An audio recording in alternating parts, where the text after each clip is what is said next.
2026년의 첫 번째 화요일에 뉴스 바이 데일라이트를 시작하도록 하겠습니다.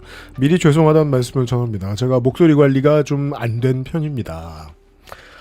수원을 대표하는 좌파 시사평론가 김민하 평론가가 오셨습니다. 안녕하십니까. 수원의 좌파 입장에서 보기에 우고 차베스와 니콜라 마두로는 어떤 사람입니까? 어떤 사람이냐? 네, 좌파가 보기에. 왜냐하면 우리 어릴 때는 우고 차베스는 뭐랄까 아이콘이었고 슈퍼스타로 여기는 사람들도 있었습니다. 뭐 지금 와서 보면 전형적인 좌파 독재자가 되었습니다만. 근데 그때도 사실 저는 이거는 좀 아닌 것 같다고 얘기를 하고 다녔어요. 사실 솔직히 얘기해서. 네, 물론 그때 당시에 우고 차베스 관련한 그 우고 차베스의 정치를 조명한 책이나 이런 것도 많이 나왔고, 그 다음에 일부 운동권 내에서는 차베스가 어쨌든 미국에 뭐 이렇게 반대하고 있고 뭐 이런 굉장히 중요한 플레이어로 등장했기 때문에 이거를 굉장히 중요하게 봐야 된다 뭐 이런 지적도 있었는데, 그때 제가 이제 굉장히 젊었을 때죠. 20대 이제 중반 뭐 이럴 때잖아요. 그러니까 저를 비롯해서 뭐 일부 좀 삐딱한 사람들이 그런 얘기를 했던 거죠. 이게 어쨌든 베네수엘라인 석유하고 그 다음에 차베스의 개인기로 지금 요런 정치를 하고 있는 거고, 이 정치가 물론 어떤 면에서는 대안적인 어떤 그 너머를 보여주는 뭐 씨앗 같은 건 있을 수도 있겠지만, 결국은 석유라는 경제적인 어떤 그러한 할 수 있는 어떤 석유라는 동력하고, 그 다음에 차베스의 그 쇼맨십과 뭐 이런 걸 통한 어떤 정치를 유지하는 그런 체제 아니냐. 그러니까 차베스가 아니면 이게 차베스랑 석유 아니면 유지될 수가 없는 구조다. 그런 얘기를 그때도 사실 했거든요. 근데 그러니까 차베스는 뭐 프로레슬링으로 얘기하면은 뭐 트리플 H 같은 거 아닙니까? 사위예요, 누군가요? 그러니까, 회장님의? 그러니까 이 경기 운영 능력도 있고, 그렇죠. 마이크 웍도 되고, 네. 예, 그 다음에 또 든든한 배경이 있고, 네. 그 어쨌든 그게 석유든 뭐든. 근데 마두로는 이제 유사한 역할을 하고 싶은 이제 부하이지만, 그렇죠. 그 쇼맨십은 없는 거죠. 그리고 석유나 이런 자원의 문제도 한도가 있는 거니까 우고 차베스의 이제 그 국유화 내지는 그 석유를 가지고 이제 한 이후에 사실 지금 많이 이제 보도가 되고 있는 거지만, 석유 시설이나 이런 것들이 많이 노후화되고 국영 체제의 이제 석유 개발이나 이런 것들이 잘 안 된 거잖아요. 그러니까 여러 가지가 겹쳐지면서 이제 모순이 폭발하고 이런 것들이 있는 건데, 그러니까 능력이 차베스만 못한 사람이 이제 그 체제에 딱 들어가니까 맞아요. 이 차베스라는 이런 정치와 그다음에 석유라는 요 두 개 가지고 하던 게 잘 이제는 굴러가지 않게 된 것이고, 그 굴러가지 않게 된 거를 어떻게 잘 굴리려다 보니까 이제 무리수가 나오게 된 거고, 그 독재자가 되는 거고, 이런 과정을 이제 거친 거죠 지금. 이번 주말에 우고 차베스에 대한 오래전의 궁금증들이 되게 많이 풀렸었습니다. 저는 이제 갑자기 오랜만에 이제 옛날 책도 꺼내보고 옛날 자료를 쳐다보고 하다가, 우고 차베스가 아무리 유능했고 아무리 미국 일방주의에 도전하는 이제 북남미 아메리카 전체의 가장 큰 저항 세력의 중심축에 있었으며, 그가 베네수엘라의 경제를 얼마나 발전시켰고 국제사회에서 베네수엘라의 위상을 얼마나 높였다고 하더라도 독재라면 안 됐어요. 정치적인 선택을 그렇게 했으면 안 됐어요. 그러니까 오랫동안 독재하면서 망가졌다고 생각하거든요. 말년쯤 되면 천안함이 미국 수행이라고 하기도 하고 그랬었어요. 그리고 마두로는 무능했다고 해주셨잖아요. 우고 차베스를 계승한다고 하고 독재밖에 계승 안 했습니다. 지금 와서 보면. 그렇죠. 그리고 어느 정도의 천둥 벌거숭이가 그 나라의 상대국 타국의 정상으로 있다고 하더라도 미국은 이런 짓을 하면 안 됐다. 제 논리를 당연하죠. 가장 잘 뒷받침해주고 있는 건 유럽 최강 극우 마린 르펜 총수죠. 마린 르펜이 소셜을 통해서 아무리 정말 나쁜 사람이라고 나는 수천 가지로 비난할 수 있다고 생각하지만, 그 어떤 나라도 다른 나라의 주권을 침탈할 수는 없다. 그건 절대 안 된다. 신성시되는 거다라고 얘기했습니다. 제가 오늘은 마린 르펜하고 같은 편이에요. 그러니까 그동안에 이제 극우 포퓰리즘이라고 제가 이제 많이 부르는, 그리고 제가 만들어낸 말이 아니고 영어로도 표현이 있는 우익 포퓰리즘이라고 하는 그 범주내에 들어있는 정치 세력의 입장에서 자신들의 노선의 일관성을 이제 얘기해야 되잖아요. 네. 아무리 이제 그런 기회주의적인 사람이라고 할지라도 어떤 노선의 일관성을 가져가야 되는 핵심이 있거든요. 그렇죠. 그 핵심이 뭐냐면 자국 우선주의, 그렇죠? 그다음에 고립주의, 네. 이런 것들이 핵심입니다. 이 사람들이 하는 그 중에. 그래서 유럽 같은 경우에는 유럽연합 부정, 예. 네. 그러니까 유로존과 유럽연합을 부정하는 거. 그다음에 이민자를 배외주의로 이제 배척하는 거. 그렇죠. 두 개가 핵심이잖아요. 네. 그럼 이 사람들이 그 두 가지를 놓고 필연적으로 나올 수밖에 없는 게 미국이 예를 들면은 미국 같은 강대국이 예를 들면 다른 나라에 개입을 해가지고 친미 정권을 세운다든지, 그다음에 거기다가 민주주의를 서구식 민주주의를 이식한다고 주장을 한다든지 네. 그런 거는 잘못됐다라고 얘기하는 게 시작이거든요. 그래야 우리끼리 잘 살자가 되는 거잖아요. 그렇죠. 남의 일 신경 쓰지 말고 우리끼리 잘 살자. 미국처럼 저렇게 그 따라가지도 못할 그 유지하지도 못할 그런 체제를 만들려고 돈 쓰고 낭비하고 세금 걷고 이러지 말고 이게 트럼프가 당선된 것도 사실은 그러한 이제 동력이 있었던 거거든요. 과거에 고립주의 좋다. 그렇죠. 과거에 이 미국 정치에 티파티 운동이라고 있었는데 네. 오바마 때도 있었죠. 그게. 그러니까 티파티 운동이라는 게 사실 거슬러 올라가면 90년대 지난번에 통일교 매체에 글 쓴 사람 있잖아요. 뉴트 깅그리치라고. 그렇죠. 그 사람이 하기 시작한 이제 이제 점점 더 시장주의적이고 점점 더 우파적이고 이런 것부터 시작을 하는 건데 티파티 운동으로 가면은 거의 뭐 그 세금을 우리가 내고 싶지 않기 때문에 네. 아무것도 정부는 하지 말라는 수준까지 갑니다. 자유방임의 보수주의. 그렇죠. 근데 그게 한 발 더 나가서 이제 그렇게 하려면은 외국에 대해서 개입하지 말고 해야 되기 때문에 이 고립주의로 가는 거거든요. 근데 그렇죠. 지금 극우 세력의 황당한 점은 미국의 극우 세력의 또 황당한 점은 그렇지만 또 어떤 점에서 배외주의를 실천해야 되기 때문에 외국인들의 어떤 이민자들을 내쫓는 걸 실천해야 되기 때문에 네. 그런 점에서 보면 멕시코, 베네수엘라, 쿠바 이런 나라들은 나쁜 나라들이에요. 이민자들을 싫어하다 말고 이민자들이 온 나라를 싫어하다가 갑자기 그 나라를 공격한 거예요, 지금? 그러니까 그래서 이 사람들 입장이 지금 이중적인 건데 베네수엘라 혼내준 거 좋다. 베네수엘라를 혼내줬다. 이민자들 자꾸 보내는 그리고 트럼프의 표현에 의하면 이건 이제 말도 안 되는데 마약을 자꾸 유통시키는 태양의 카르텔, 태양의 용사 썬가드다. 근데 이제 아무튼간에 태양의 카르텔이라는 전혀 그 고유명사가 아닌 그냥 일반 명사를 갖다가 고유명사로 취급하면서 지금 비난하고 있단 말이에요, 미국에서. 그렇죠. 그 이런 나쁜 나라 그 마두로 혼내줘서 좋다. 네. 혼내줘서 좋다. 근데 이제 트럼프가 베네수엘라를 운영할 것이다. 운영할 것이다라고 했더니 그건 안 된다. 그렇죠. 그거는 옛날에 우리가 이라크나 이런 데서 했다가 그 세금 낭비한 일 아니냐. 그거는 안 했으면 좋겠다. 이중적인 게 이렇게 나오는 건데 어쨌든 아까 이제 마린 르펜 얘기를 했으니까 이제 하는 얘기지만 어쨌든 간에 극우 세력의 입장에서 그렇게 이제 남의 나라 정권 바꾸고 이런 거는 고립주의적으로 이게 안 맞는 거. 고립주의를 우선시하는 이런 이제 노선에서는 안 맞는 거죠. 그러니까 그렇게 비판하는 거죠. 그렇습니다. 저는 그게 재밌거든요. 오늘은 그 얘기를 할 거예요. 고립주의를 얘기할 수 있어요. 극우의 특성을 분석하다가.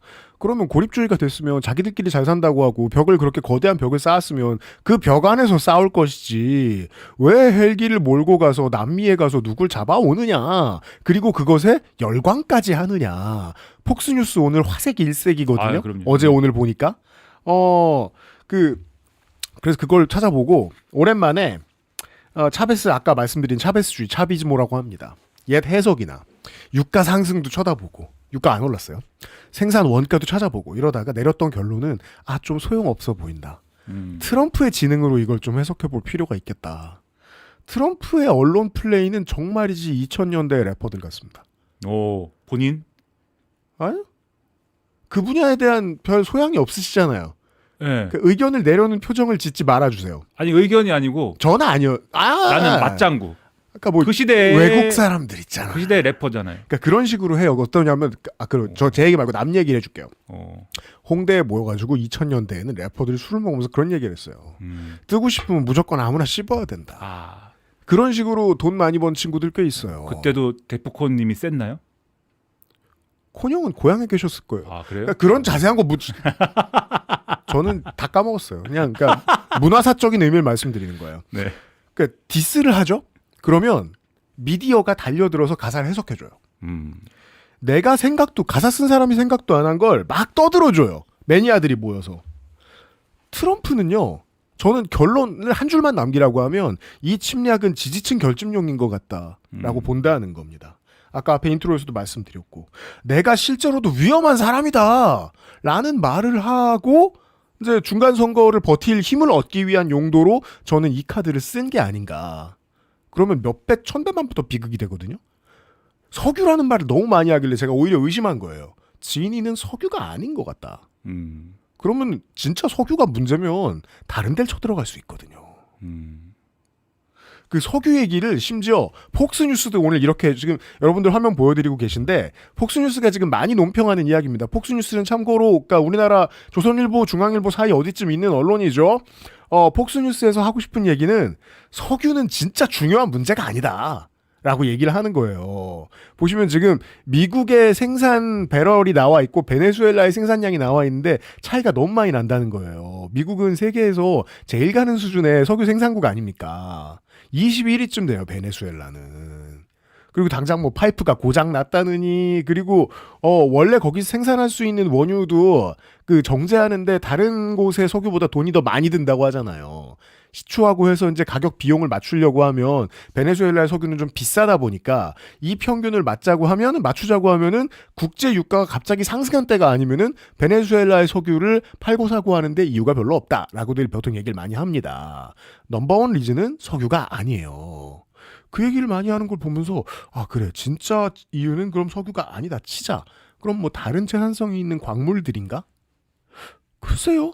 다른 나라들하고 얘기를 할 수도 있을 것 같은데요. 근데 이제 핵심이 석유가 아닐 수 있지만 근데 핵심이 석유가 아닌데 석유일 수 있죠. 그게 무슨 얘기냐? 지금 말씀하신 대로 저도 그 비슷한 얘기예요. 예, 베네수엘라에 뭐 석유를 갑자기 주머니에 넣게 돼서 부자가 된다 이런 개념이라기보다도 거기에 석유가 우리 거다라고 주장하는 게 중요한 거죠. 그러니까 쉽게 맞아요. 얘기하면. 그 말. 예. 그게 우리 거다 이제. 그러니까 이게 고립주의 얘기를 아까 했지만은 왜 고립주의면은 미국 내에서나 뭐 지지고 볶고 할 것이지 왜 남의 나라를 쳐들어가냐 이렇게 얘기를 하셨는데 그런 거죠. 당연히 아까 그래서 마가 세력의 이제 이중적인 태도가 나온다라고 말씀드렸지만 그거를 넘는 논리가 뭐냐면 이익의 논리입니다. 이익이 되는 거다. 그러니까 이게 조지 W 부시 때 아들 부시 때 그때 뭐 이라크 침공 이런 걸 보면은 무슨 명분을 댔단 말이에요. 대량 살상 무기가 있다. 예. 영원히 못 찾았지만. 그렇죠. 여기서부터 연결되는 뭐 이슬람의 테러 그래서 이라크가 이슬람은 아니지만 네. 어쨌든 아프가니스탄까지 쭉 연결되는 문제가 있으니까 그렇죠. 이슬람의 테러 그리고 뭐 그런 것들에 대한 어떤 응징 네. 우리 미국의 어떤 미국의 어떤 뭔가 위력 이런 거를 보여줘야 이 같은 테러를 막을 수가 있고 그래야 우리가 안전해질 수 있고 그런 체제를 계속 지속 가능한 체제를 만들기 위해서는 거기에 민주적인 정부를 만들어야 되고 그러니까 이슬람도 아니고 그다음에 독재도 아닌 네. 사담 후세인도 아니고 탈레반도 아닌 그러한 정부를 거기에 만들어줘야 되고 맞아요. 그래야지 우리가 이제 피해를 받지 않는다. 이런 명분을 댔잖아요. 지금 트럼프하고 뭐 그 마코 루비오 이런 사람들이 민주주의의 뭐 D자라도 얘기합니까? 얘기 안 해요. 네. 왜 얘기 안 하냐? 지금 그런 얘기는 이제 뭐 다 실패하는 얘기고 민주주의의 D. 이거 쓸데없는 얘기고 지지자들이 원하는 메시지는 뭐냐? 그렇죠. 우리가 여기 왜 갔냐? 이 얘기 되니까 가는 거다. 석유야. 그렇죠. 그 석유가 뭐 말씀하신 대로 그러면은 석유가 거기 뭐 돈도 많이 드는데, 그러니까 석유 회사들은 오히려 지금 보면은 고민스럽다는 겁니다. 트럼프가 하라고 하는데 트럼프가 들어가기 전에 들어가고 싶지 않아요. 그렇죠. 베네수엘라에 들어가기 전에 석유 회사들 모아놓고 회의를 했다는 거 아니에요. 지금 보도 나온 걸 보면 회의를 해가지고 이게 마두로는 이제 끝날 건데. 그 다음에 이제 베네수엘라에 들어가야 될 건데, 근데 가서 사실 베네수엘라의 원유 매장량이 상당히 있지만 그걸 뭐 제대로 개발하지 못하고 있는 건 당신들도 알지 않느냐. 개발을 해야 되는데 그럼 처음에 거기 이 석유 시설이나 이런 거 노후화된 거를 다 어쨌든 간에 새로 걷어내고 시설 투자를 해야 된다. 그죠. 최초 시설 리뉴얼 비용을 너네너로 지라고 지금 시키는 거예요. 그렇죠. 미국이. 석유 회사들 너네가 내고 그리고 저는 거기에 플러스 알파 그리고 너네가 가서 그 석유 잘 개발해가지고 돈 벌면 그거 누구 덕이냐? 그렇죠. 내 덕이지. 네. 세금 내야지. 내놔. 그것까지 하는 건데. 네. 근데 이게 그러면 말씀하신 대로 또 그런 측면이 있단 말이죠. 석유 회사들 입장에서는 그 돈 내고 그 할 거면 채산성이 맞나? 이 의문도 있을 것이고. 그다음에 베네수엘라에 묻혀 있는 원유의 경우에는 뭐 초중진류 뭐 그렇게 돼 있더라고요. 그렇죠. 그래서 다른 데 나오는 경질류 이런 거하고는 또 다르다. 네. 그래서 오염 물질도 많이 나오고 이거를 정제해 가지고 하기가 굉장히 까다롭다 얘기를 하는데 네. 근데 이런 게 있다는 거예요. 또 애초에 그 베네수엘라에서 왕년에는 미국 석유 회사들이 들어가서 했습니다. 개발을 했어요. 석유 개발을. 맞아요. 했는데 아까 우리가 처음에 얘기한 우고 차베스라는 요 양반이 그 전에도 물론 90년대 그런 조치가 있기도 했는데 국유화하죠. 그렇죠. 이제 하지 마라. 네. 그래서 지분을 몰수해 버려요. 베네수엘라 석유는 베네수엘라 거다. 네. 그리고 이 석유로 나 복지도 할 거고 네. 사람들 이렇게 좋은 거 나눠줄 거고 할 거야. 석유가 있는데 베네수엘라 석유를 베네수엘라 사람이 써야지. 이렇게 된 건데 네. 그 지분을 그래갖고 몰수당했습니다. 그래가지고 이거를 이제 국제 투자 분쟁 뭐 이런 걸로 갖고 가서 미국 석유 회사들이 이기기도 했지만 그 배상금은 받지 못하는 게 그 시점이 되면은 베네수엘라 경제는 이제 안 좋기 때문에 그렇죠. 배상금 얼마 건지도 못했는데 어쨌든 이때 미국 회사들이 거기 가서 개발을 했기 때문에 미국의 특정 지역들에 있는 그 정제 시설이나 이런 것들은 요 초징준류에 맞춰져 있다는 거예요. 그래서 요 이미 시설을 갖고 있다. 근데 지금 미국의 아까 이제 석유 생산량 이런 거를 보셨잖아요. 달라요 여기는. 이 초중진류가 아니고 경진류 또 이제 뭐 셰일오일, 네. 이런 거잖아요. 셰일오일. 그러니까 요거는 또 이 설비가 다르다는 거예요. 그러면 역으로 얘기하면 어떤 지역의 경우에는 이건 이제 상상으로 얘기하는 건데 네. 어떤 지역의 경우에는 그런 석유 회사가 갖고 있는 어떤 그 뭐 설비든지 공장이든지 또는 뭐 어떤 뭔가에서 미국 내에서 남부 지역이나 이런데 거기서 이제 베네수엘라에서 갖고 온 석유를 거기서 정제하거나 이런 데가 있을 거예요 아마. 네. 그런 데서 이 먹고 살았던 사람들은 베네수엘라 우고 차베스 이후에 일자리를 잃었겠죠 아마. 예. 근데 만약에 그걸 되찾아온다고 생각해 보십시오. 이제 우리 동네에 다시 석유 정제 공장이 돌아가고 뭐 이런 걸 한다고 한번 생각을 해 보십시오. 멕시코만 지역의 표가 됩니다. 그렇죠. 그 지역 사람들은 아 왔다다 이거 아닙니까? 네. 왔다 이것도 옛날 말이지. 그다음에 이제 아주 지금 옛날 또 말이죠. 지금 또 언론이 많이 보는 게 마코 루비오가 이제는 베네수엘라 총독이다 이 얘기를 하거든요. 총독이라는 단어가 새로 등장했습니다. 그러니까 한반도 사람들은 뭐 100몇 년 만에 들어봅니다. 그렇죠. 네. 이 총독인데 물론 호주가 총독인 것 같아요 아직도. 네, 그렇습니다. 아무튼 네. 근데 이제 그건 이제 커먼웰스. 근데 그 어쨌든 마코 루비오가 총독인데 마코 루비오가 사실 따지고 볼 것도 아니고 쿠바계인 거잖아요. 큐반입니다. 네. 네. 쿠바계인데 플로리다나 이런 데 이제 쿠바계 표심들이 있는데 유권자 집단이 상당해요. 네. 근데 이 사람들은 어쨌든 쿠바에 지금 카스트로 체제가 싫어가지고 미국으로 온 사람들인 거잖아요. 그럼 이 사람들은 카스트로 정부 같은 그런 좌파 정부가 아주 미워요. 쿠바를 미국이 혼내주길 바라는 쿠바 출신 사람들. 그렇죠. 그리고 어떤 면에서는 쿠바의 카스트로 체제가 무너지면 우리가 쿠바에 다시 돌아가서 뭐 잘 살 수 있을지도 몰라 이런 생각도 할 것이고 아마. 그렇습니다. 그래서 쿠바를 혼내줘야 되겠는데 쿠바의 예를 들면 앞마당 같은 정치적으로 쿠바의 앞마당 같은 역할을 하고 있는 게 이 사람들이 생각할 때는 베네수엘라입니다. 그래서 마르코 루비오에게는 후계 구도를 위한 포석이기도 합니다. 그렇죠. 지금 마코 루비오 뭐 난리 났죠 지금. 이게 얼마나 역겨운 전쟁인지를 설명드리는 중인 거예요. 네. 이러려고 하는 거예요. 마코 루비오 논았어요 지금. 그래서 플로리다뿐만이 아니고 쿠바계 이민자 표심이나 이런 것 그 2세 3세 표심들은 네. 거의 뭐 마코 루비오로 간다. 그 트럼프도 뭐 나쁠 거 없죠. 당장 트럼프 지지율은 최악의 성적을 거두고 있고 앱스타인이 뭐니 이거 가지고 이제 여러모로 골치 아픈데 이걸로 한 방에 그냥 다 밀어내는 것이죠. 그러니까 이 참상으로 얻는 최고의 일단 1번 가장 빠르고 훌륭한 이득은 트럼프에게 앱스타인을 잊혀지게 만든 것입니다. 그래서 저는 이 배경 설명을 꽤 해주셨으니까 아까 말씀해주신 대로 이 고립주의에 그동안 트럼피들이 생각해왔던 마가 세력이 생각해왔던 많은 가치들의 앞뒤가 맞지 않고 미국 경제로 보더라도 큰 도움이 되지 않으며 중국을 견제하기는커녕 외신들은 지금 중국 논았다. 아메리카 대륙 사이에서 미국이 이런 깡패짓을 하고 다닌다는 설례를 보여줌으로써 대만에 대해서 너네 마음대로 해 라는 메시지를 내준 거 아니냐면서 온 세계를 전쟁에 빠뜨리는 선택이다라고 비난을 하고 있습니다. 이걸 보고서 그래도 지지할 것이다. 마르코 루비오도 생각한 거예요.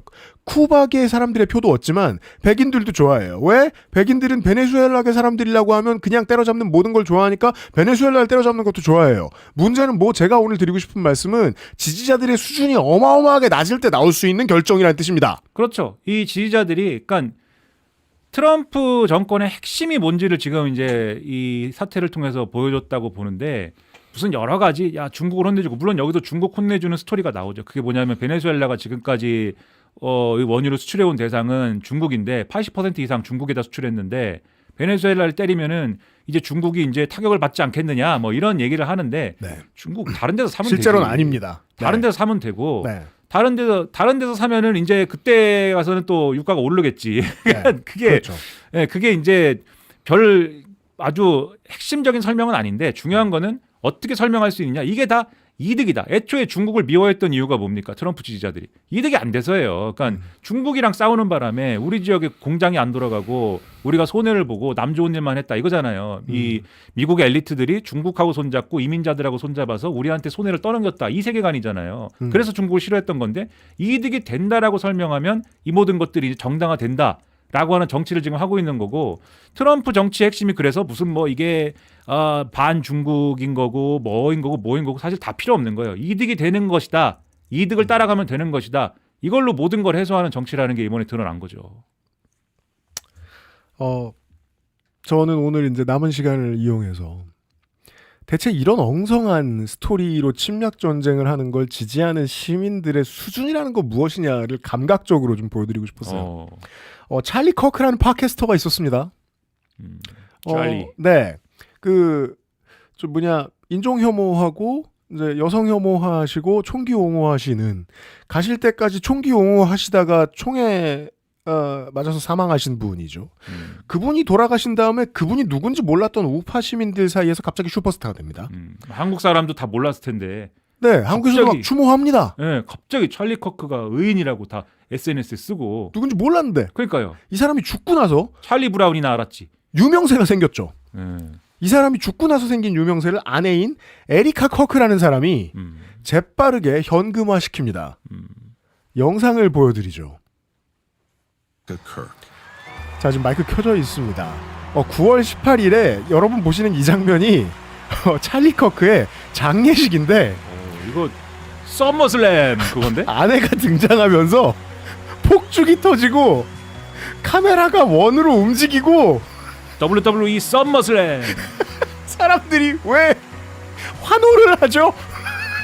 PPV네. 웃긴 게 방탄유리가 있잖아요. 근데 그 앞에 한참을 서 있습니다. 그리고 저 경기장의 관중석 높이에 비해 방탄유리가 너무 낮아요. 아니 너무 폼이 많아요 지금. 그러니까 사실 저는 이게 뭐 또 혐오일 수도 있을 것 같아서 구두 굽 높은 것까지는 말도 못하겠는데 아니 이게 어떻게 자 이거 보세요. 음악 고조 드럼이 올라갈 때 고개를 듭니다. 이게 장례식이에요. 이런 미감을 받아들일 수 있는 사람들이라는 거예요. 페이퍼뷰. 하나만 더 보여드릴게요. 이거만 충격적인 게 아니에요. 자, 남편이 죽은 직후에 이랬어요. 남편이 죽고 석 달 뒤에 본인이 하던 터닝포인트 USA가 매년 하던 아메리카 페스트라는 무슨 축제가 있었어요. 그걸 처음으로 남편이 각오하게 된 거예요. 그때 에리카 커크가 등장하는 영상을 다시 한번 보시겠습니다. 12월 18일입니다. 남편 목소리로 소개해요. 그리고 이렇게 등장해요. 또다시 레슬매니아인데? 폭죽이 이거 원래 위에서 떨어지는 건 바티스타 버전이죠. 그리고 저 반짝이는 뭡니까? 야, 폭죽도 나와요. 나오다 갑자기 딱 앉아가지고 총 쏘는 모션을 취해야 될 것 같은데? 그건 통일교 아드님이 하면 좋고 아니 저 반짝이와 폭죽과 조명과 이 상황을 합쳐보면 얼마나 기괴합니까? 골드버그 같다. 골드버그 이렇게 쫙 나올 때 저랑 김민하 평론가만 그런 생각을 한 게 아닐 거 아닙니까? 그래서 온 세계의 사람들이 소셜에다가 이걸 조롱해 놓은 겁니다. 바로 바티스타 나오잖아요. 그러니까 바티스타가 총 쏘는 모션으로 바티스타가 저렇게 막 뛰어온 다음에 막 음악 나올 때 폭죽 다다단 터지기 전에 뭐 이렇게 한 다음에 딱 주저앉더니 총 쏘는 모션을 이렇게 딱딱딱딱. 헝거 게임이라고 해주신 분도 있고. 야. 그러니까요. 그러니까 WWE 바로 생각나잖아요. 그러니까 쇼 비즈니스의 기술을 극한까지 끌어올린 무언가를 해버린 거예요. WWE라고 썼네. 예. 그러니까 많은 사람들이 보고 이걸 떠올린 거예요. 저는 이때 미국의 암담함을 많이 생각을 했거든요. 원래 기독교 자본이라는 게 미국에서 엄청나게 커서 대단히 큰 경기장 같은 거, 풋볼 경기장 같은 거 모아놓고 기도회 하는 거 일도 아니긴 한데 보고 있으면 너무 찬란해서 예수님한테 되게 부끄럽거든요. 그걸 지금 바로 보여주고 있는 거예요. 그러니까 수구 기독교가 보수 기독교가 미국 사회에서 죽어갈 거다라는 얘기를 들었던 게 우리 두 사람이 20대 때인데 아직 왕성하고 저들의 에너지가 지금 마가 세력을 이끄는 되게 중요한 힘 중에 하나거든요. 왕성한 것뿐만이 아니라 이들의 프로젝트가 성공을 한 결과인 거죠. 그러니까 사실 1970년대 후반쯤 되면 네. 제리 포렐이라고 그 침묵하는 다수라는 그렇죠. 그 조직을 만든 그 목사 얘기를 일전에 한 것 같은데 그 네. 목사부터 시작해가지고 이 극우 기독교, 극우 복음주의 기독교가 이전까지 형성됐던 어떤 지적인 기반에 근거한 개혁, 그래서 그때 뭐 혁신주의 뭐 이런 얘기도 많이 했는데 그것과 연결된 어떤 뉴딜 그리고 뉴딜의 어떤 정치 세력화 이런 것들을 일거에 뒤집기 위해서 극우 복음주의 개신교계가 이제 포함된 그래서 대외적인 강경론자들 그리고 이제 자본가들 그리고 자유시장 경제를 신봉하는 신자유주의자들 이런 사람들이 하나로 묶여가지고 사실 레이건 정권을 출범시켰던 거잖아요. 그게 40년 전이에요. 그렇죠. 그 레이건 정권이 시작된 이후부터 사실 이 극우 기독교가 완전히 이제 그 정치화되는 과정을 밟았던 거고 그게 뭐 중간에 민주당이 집권하고 뭐 이런 때도 있었지만은 그거는 별개인 거고 그래서 결과적으로 이제 이 트럼프 때에 와서 완전히 이제 뭐 지금 미국의 어떤 모든 코드를 장악하고 미국의 이 원래 기득권이라고 봐야 될 백인 기득권들이 어떤 종류의 이제 그 뭐랄까 원한 감정 예. 네. 르상티망 이런 것들을 해소할 수 있게 만든 게 바로 이런 이제 그거 복음주의 르상티망이라고 기독교의 예, 이런 정치적으로. 역할인 거죠. 네. 그러니까 쌓인 감정을 풀어내는 정치적 선택과 그 추진의 일련의 과정을 말씀하신 건데 40년 전에 보수 개신교 세력도 미국을 이끌었던 그 사람들도 답답했는데 그 사람들이 그나마 숭상한다고 여겨졌던 가치에서 외국을 침략하지 않는 수준의 애국도 없어졌고 시장 우선주의도 없어졌습니다. 시장에 맞았으면 관세를 매겼으면 안 되니까. 이제는 이런 쇼비즈니스만 남아가지고 이번에도 트럼프가 드라마라고 표현을 했는데 남의 나라 대통령을 잡아온 걸 가지고 아마 이 정도의 무대를 만들어 놓고 폭죽을 띄우고 생중계를 해도 남의 나라 침략하는 걸 그 자리에서 보여줘도 좋아할 사람들이란 말이에요. 그렇죠. 그래서 미국의 유권자가 걱정이 된다. 오늘은 이 말씀이에요. 그러니까 옛날에 이제 그나마 좀 명분을 챙기고 양식을 챙기는 것 같았던 시절에 사실 근데 그때도 미국은 다른 나라 침공하고 뭐 할 거 다 했죠. 근데 포장지라도 이제 그렇게 뭔가 명분이라든가 이런 것들을 만들려고 했던 거는 네. 왜 그러냐면은 대놓고 나쁜 놈이다라고 가는 것보다는 뭔가 명분을 그래도 포장을 하는 것이 그렇죠. 남들한테 욕을 덜 먹으니까 다른 나라한테 욕 덜 먹고 그 네. 대외 정책에서 어쨌든 그게 효력이 있고 그렇게 해야 명분을 가지고 국제 규범과 국제법에 의거한 뭔가다라고 얘기를 하는 게 국제적인 어떤 정세 속에서 미국의 이득이 됐기 때문에 그렇게 해왔는데 근데 트럼프는 포장을 안 하는 게 진짜 좋은 포장. 그렇죠. 지금 보면은 트럼프는 뭐냐면 그런 포장을 할 필요가 없는 대외 환경을 만들어요. 이미 그런 대외 환경 만들었죠. 관세나 이런 걸 통해서. 이제부터는 이종격투기고 알아서 사는 거야. 그리고 아까 미국이 이제는 이렇게 행동했기 때문에 중국이나 러시아가 우크라이나에서 중국이 대만에서 이런 행위를 해도 미국은 얘기하지 않는 거냐? 미국이 아니죠. 미국이 그렇게 얘기하지 않죠. 미국 하지 말아라고 얘기하는데 그러니까 일관성도 없는 거예요. 우리는 해도 되고 너네는 해도 안 돼. 나는 이렇게 얘기해도 된다. 이렇게 노골적으로 가는 건데 그렇게 할 수 있는 이유는 20년 전, 40년 전에 비해서 이 유권자들이 정치에 개입하는 정도가 훨씬 더 높아졌기 때문에 이렇게 해도 좋아하는 유권자가 있으면 20년 전, 40년 전에는 그게 그렇게 중요하진 않았어요. 좋아하든지 말든지. 근데 지금은 유권자가 좋아하는 정도가 정치의 동력이 되는 그러한 환경이 훨씬 더 강화됐기 때문에 네. 그 유권자가 좋아하기만 하면 나머지 뭐 다른 나라에서 면 안 팔리고 다른 나라에다가 욕 먹고 다른 나라에서의 뭐 대외 전략이 어떻게 되든 우리가 저 얼굴에 철판 깔고 우리 얘기만 하든 말든 우리 유권자들만 좋아하면은 그러면 이 상황은 다 풀린다. 이걸 알기 때문에 하는 거죠. 모든 유권자들을 말씀하시는 게 아니고요. 자기 지지하는. 예. 특정 유권자들. 저는 오늘은 이렇게 말해도 된다고 생각해요. 전 정말 화가 났으니까. 해석 능력이 부족하고 원한만 가슴에 있는 유권자들의 목소리가 높아졌고 그들의 결집력이 세졌을 때 그들을 등에 업고 올라온 국가 지도자는 무슨 짓까지 할 수 있는가. 요거에 대한 이야기를 나누어 보았습니다. 30분 내내. 김민하 평론가 수고 많으셨습니다. 끝났어요? 끝났어요. 감사합니다.